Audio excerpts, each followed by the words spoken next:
Let me put an idea to you. My suggestion is that in political terms, the left and the right are finished, and that the political map is changing. Traditional labels no longer explain our reality as we, as ordinary people watching the world of politics, understand it.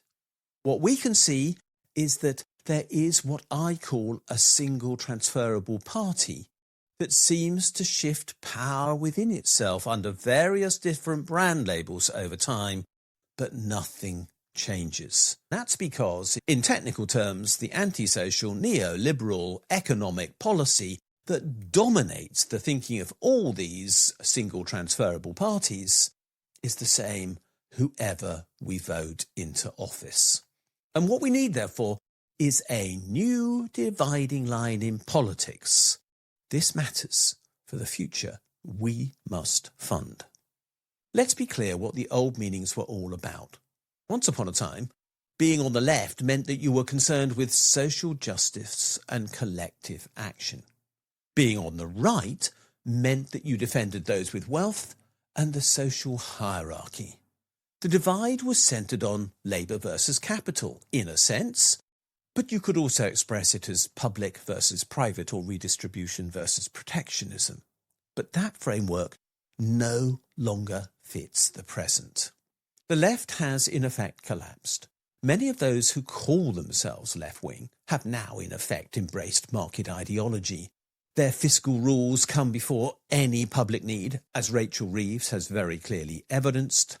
Inequality is tolerated as necessary, unemployment is a fact of life, and government is seen by those who claim to be on the political left as financially constrained. Social justice for them is secondary and not primary. Fiscal prudence is all they're worried about.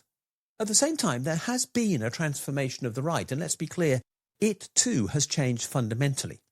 Once upon a time, the right centred its claims to power upon its economic competence. That was what they said they could offer, and by and large what people believed. But the truth is that these days, right-wing politics has abandoned all of that. They have almost nobody inside their parties who understands the real world of work or finance or capital or business or anything else, and instead culture wars have replaced their economic strategy.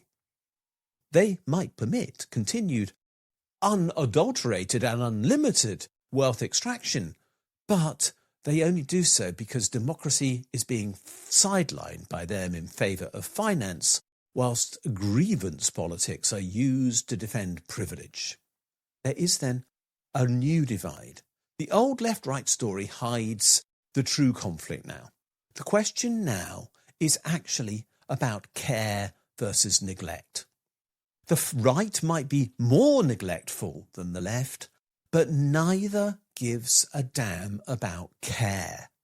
Whether society protects its people or not is not an issue with which they concern themselves, nor are they worried about democracy and its ability to shape the economy. What they worry about is finance and warring with each other or with factions in society who they have decided to blame or hate. That is an act of gross negligence on both their parts, and unites them in this common theme of neglect when what we need is care. Care is all about the provision of collective well-being and not individualistic prosperity. In a society where care is prioritised, public goods are fundamental and not optional. Ecological limits are respected, and investment is essential, but it must serve society's needs. In other words, in a society that cares, people are enabled to live lives worth living by a state that is worried for them. And that contrasts with neglect. In the politics of neglect that we now have, markets are given a higher priority than democracy. Inequality is treated as natural, public services are run down to cut costs, finance dominates, productive activity is treated as second-rate, and people are treated as economic units. That is where we are. The UK political reality is that reform the Conservatives, Labour and to some degree the Liberal Democrats all embrace this common antisocial neoliberal foundation for their policies. Bond markets are treated as the real voters, austerity is baked into their thinking, and growth is prioritised over people and planet. In other words, even though they talk about GDP as though it is the measure of importance to them, they do not worry about the distribution of that resulting income, and they do not worry about the consequences for people yet to be born who might have to live on a planet that will bear the price of today's ill-thought-through economic policy.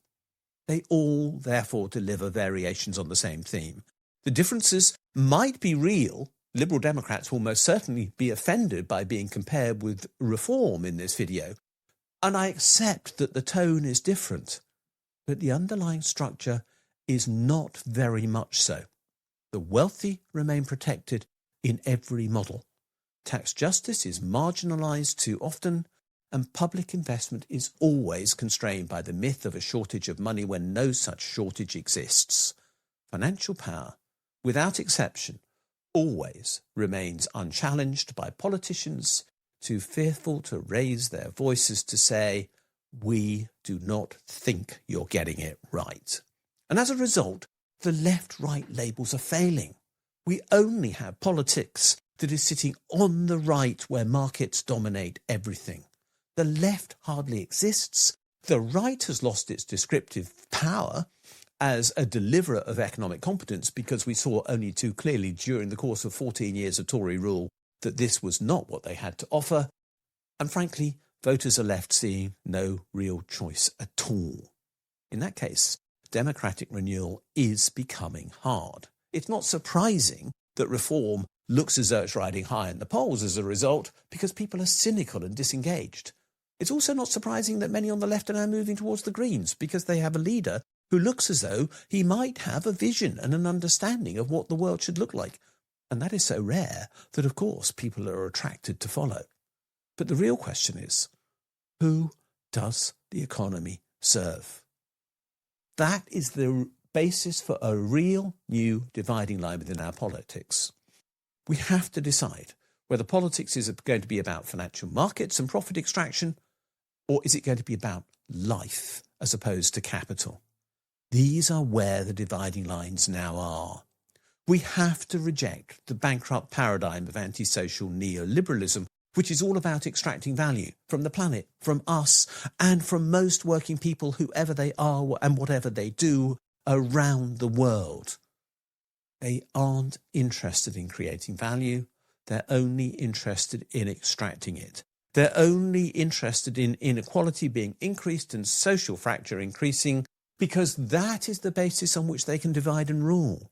They undermine democracy and public purpose as a consequence, and they're fueling ecological breakdown. There is no right for this neoliberal doctrine to continue in power. Its reign must now come to an end. We need a replacement. We need a caring centre to replace the failing centre. We need democracy to be in charge again, to take control over economic authority which has been ceded to finance. We need public investment which should lead and not follow markets. We need well-being to drive our decision-making. A future worth living needs a new political economy. The old arguments of left versus right just distract from the real divide now. The real divide is between care and neglect, and it names the stakes honestly. One supports life, justice and sustainability. The other serves wealth, power and harm. One chooses the future. The other deals with the failed past. We need to put outdated labels behind us. We need to build a politics of care. We need to replace neoliberalism with democracy. And we need to fund services, communities and the planet. If we are to fund the future, the paradigm around which our language of politics revolves must change. Left and right are history. Neglect and care are the future, and only one of those matters. We need a politics of care. Do you agree? There's a poll down below. Thanks for watching this video. If you've enjoyed it, please do click the like and subscribe buttons because they do genuinely help us spread the word on YouTube. As importantly, could you have a look at the section below this video where it says more? And there you'll find a link to my blog. And if you follow that for the specific link to the blog entry related to this video, you'll find a transcript of this video and lots of other related material, plus a ChatGPT prompt that you could use to write a letter to your MP on the contents of this video, which will turn you into a campaigner, which will be a great thing to do. Finally, if you do appreciate the work we're doing, can you think about giving us a donation? If you'd like to do so, there's a link below, or you can find one on my blog where there's a Ko-fi button saying, please buy me a coffee. Thanks a lot, and we'll see you again soon.